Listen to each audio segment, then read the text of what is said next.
nyonso oyo ayebike atonga na balabala ozala propriétaire to locataire ibimisela déjà biloko na yo po mibeko ya leta eza mibeko ya kotosa mingi bato bazokufa na kolera bambula ezali mingi bato oyo batonga pembeni ya mai oyo nyonso batonga pembeni ya balabala s'il vous plaît ntango yango oyo bolongolaka déjà biloko na bino hôtel de ville ekoleka mpona kopuka baconstruction anarchique nyonso bato batonga bitongatonga ntango yango oyo po de ville ekoya nde mpona kopuka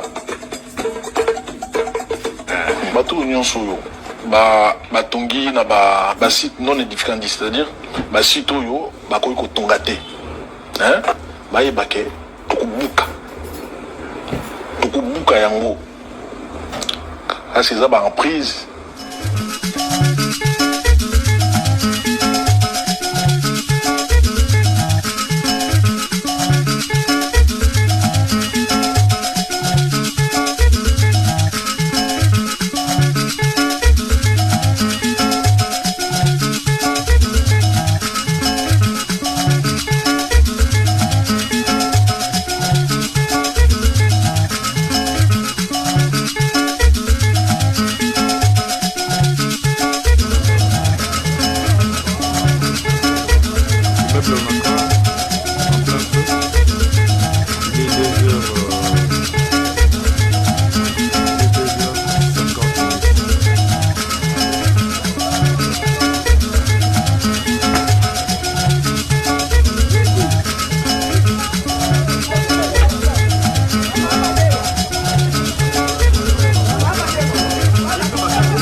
oyo ayebike atonga na balabala ozala propriétaire to locataire ibimisela déjà biloko na yo po mibeko ya leta eza mibeko ya kotosa mingi bato bazokufa na kolera bambula ezali mingi bato oyo batonga pembeni ya mai oyo nyonso batonga pembeni ya balabala s'il vous plaît ntango yango oyo bolongolaka déjà biloko na bino hôtel de ville ekoleka mpona kopuka baconstruction anarchique nyonso bato batonga bitongatonga ntango yango oyo po de ville ekoya nde mpona kobuka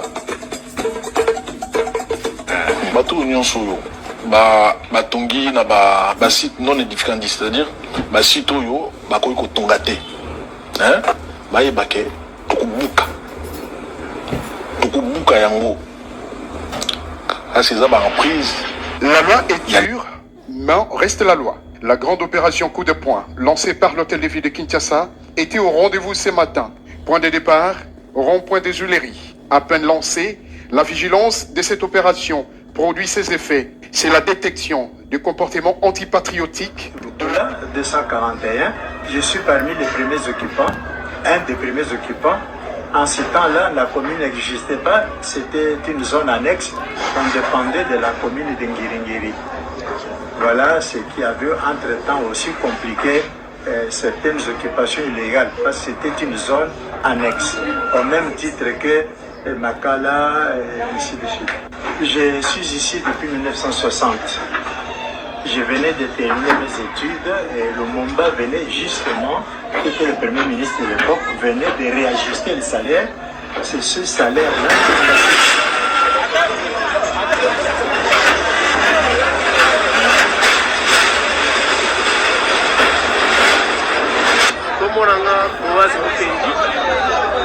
Pas loin la place bazo buka. Bon, l'idée pour venir à Zana Ngotza Malam, quel que soit bandeko bazana pasi, parce que bamususu bazana babon à garantie, bamususu bazana place à okendete, parce que selon l'histoire, bazongisa déjà bala, et pas bato babanda ko kwanda ka. Alors batwana c'est basali qui explique ya motema mabe pona côté kalisusu et pas baninga o bazo buka lelo. J'habite Lukola 241, je suis parmi les premiers occupants. Un des premiers occupants. En ce temps-là, la commune n'existait pas, c'était une zone annexe, on dépendait de la commune de Ngiringiri. Voilà ce qui avait entre-temps aussi compliqué certaines occupations illégales, parce que c'était une zone annexe, au même titre que Makala, et ainsi de suite. Je suis ici depuis 1960. Je venais de terminer mes études et le Lumumba venait justement, qui était le premier ministre de l'époque, venait de réajuster le salaire. C'est ce salaire-là qui est passé de 3 000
construire sur une emprise publique.